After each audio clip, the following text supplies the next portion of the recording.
Hello everyone, welcome back to FBM Maine Outdoor Journal. I wanted to give you an update on the progress we made with the bus. We pretty well got it now so that we can use it for, got a vacation coming up here Thanksgiving week. We got a spot all picked out, we're going to take and park it. We haven't come to the finished product that we want to get eventually, but we got it good enough to use. We didn't get any sheathing on the walls, but that insulation's pretty good stuff now, and it shines good. So I'm just going to start here at the front of the bus, work our way back through so you can see all the things that we done. And let us know what you think in the comments. So first of all, for this door, Jackson come up with this idea to have a good lock.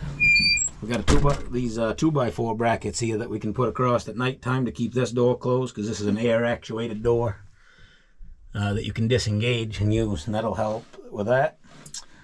And then we wanted our primary heat source is a wood stove, but we also got a secondary heat source that we're going to use like when we're going hunting during the day to keep the bus nice and toasty.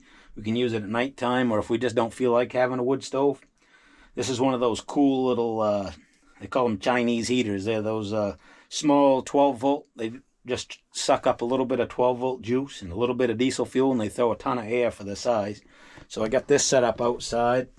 Keep the diesel scents away. I just got a wire run right now. It goes all the way to the dual battery system for the bus, because I ordered a big 12 volt power pack, but it hasn't come in yet.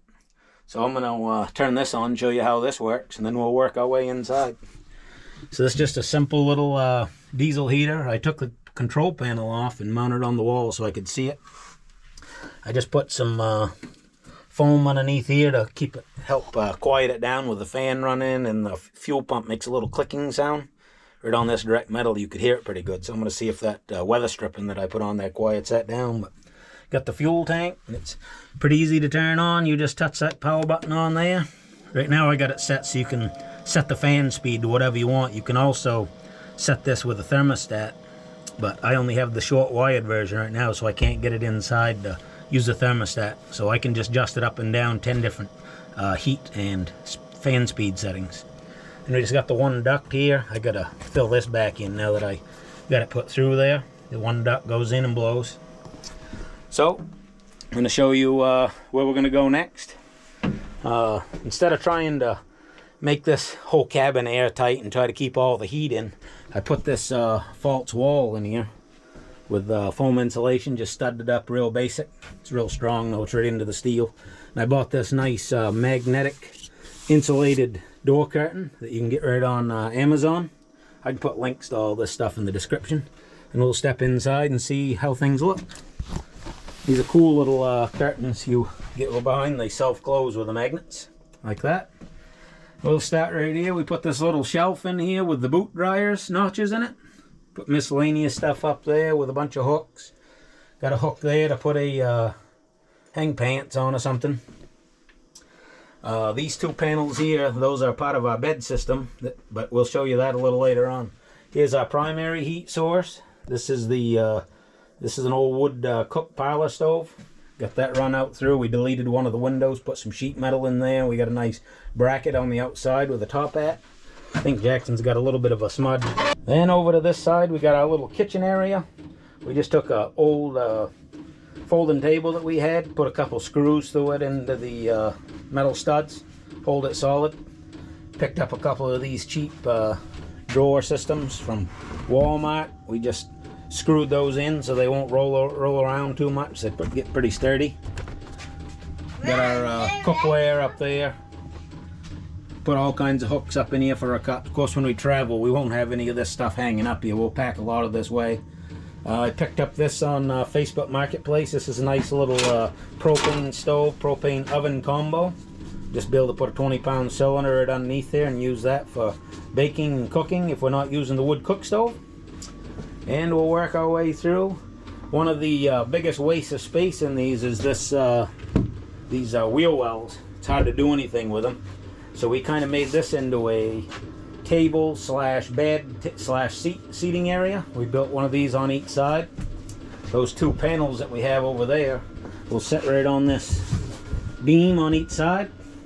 And that big blue cushion that I got across the back, we'll layer it across there and make one full-size bed. That cushion can also fold up and just set on one side as a seat cushion as well. We put this long shelf in here. We just got kind of stuff thrown in it helter-skelter right now. But this will fold up. Hope our cushion's holding it a little bit on the other end. Don't know if I can get it up by there or not. Yeah, this will fold right up when we're traveling to try to keep stuff in there. Of course, I wouldn't have those glass kerosene lanterns up in there when we're traveling. These hooks just snap in there like that to hold it up. Keep stuff from falling out of there too awful much. Like I say, that 12-volt power source hasn't come in yet, so we're just running off current, just an extension cord run from the house, going up to two 4-foot LED shop lights. We'll be able to plug those right into that power system when it comes, and that power system will also be able to plug a solar panel in it down the road, a solar panel system, to be able to charge it. You can hear that diesel heater firing up now. We just got the duct stuck through right there, but I'm very impressed with how much heat those things throw for the price of them. They're only like 120 bucks on Amazon. I actually bought this one brand new on Facebook Marketplace, cheaper than that. Hadn't even had diesel fuel in it yet, so I thought that was a great chance to try one. You don't have to get the metal cabinet version. You can also get one that some people will mount them inside these wheel well boxes, have ducts coming out, but I wanted to be able to have the portable version so that I could use it for the ice shack or anything else that I might want to heat, because they throw a ton of heat. So moving back, this is kind of our seating area. We got a bunch of seats in here. I think I'm going to buy like a 4-foot folding table that we can just lay against the wall and then just fold out when we want to. It'll slide right down through here nicely. Be able to eat, play cards, tell all the stories from the hunt.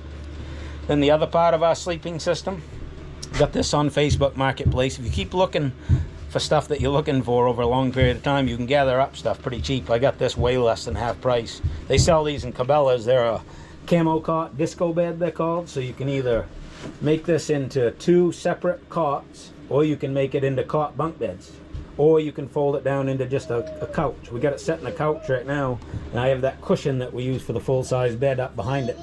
But I'll show you how this all folds out here in a second. But right now we just got it set up as a couch. And yeah. And a little bit about, if you followed the other videos, you know we got 1.5 inches of foam in the ceiling, 1.5 inches of foam in the walls. And then we did 1 inch of foam in the floor with 3/4 inch Advantech underneath that. So that works out sweet. And every single one of these metal ribs that goes across here I covered with seal that you would use underneath your bottom plate of a building, and foil taped it. Stop those from frosting up and transferring the cold into the building. Something we tried on this side, we run 2-sided Velcro all around this whole thing. I bought some of that foil bubble wrap insulation. Pretty sweet stuff. I made some curtains out of it, so you can just, I got the Velcro on there, you can just, you know, at the daytime getting a lot of that solar heat. Nighttime you can just kind of roll these down and Velcro them right into place. You can do that same thing the whole length down along there. So that'll be great for keeping the heat in if we try to use this, gets real cold in the fall, or if we use it this winter ice fishing. Daytime we can open it up, look around, let the sun in, roll them down at night. This side we may do that. We're going to see how these work. Got a couple windows we deleted here.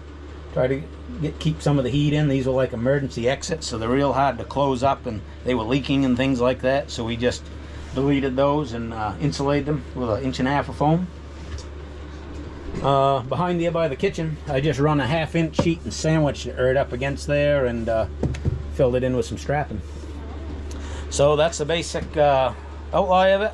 We had this old rusty fry pan we found laying around. Jackson spent the day yesterday oiling that up and cleaning it and rubbing it with a wire brush, and he got it pretty good shape, so we can try that. Whoop. Old sweet pea's going someplace with a pickup. And yep. So that's basically where we're at now. We plan on taking it out next weekend, setting it up at our spot for a week, and I think it's going to work out great. That old, so this is the highest setting. This is as loud as it gets. That's throwing a ton of heat out of there. But you can just, I think that foam I put on there helped a lot. That really helped with the noise. You can, I'll take you back out front. You can hear that that fuel pump ticking in there. And when I had that directly to the metal, that you could hear that through the whole bus, just tick, tick, tick, tick, tick. So I put a bunch of weather stripping under here and then hooked it back down. It's way quieter now. You get your settings there. It even hooks up to Bluetooth if you want.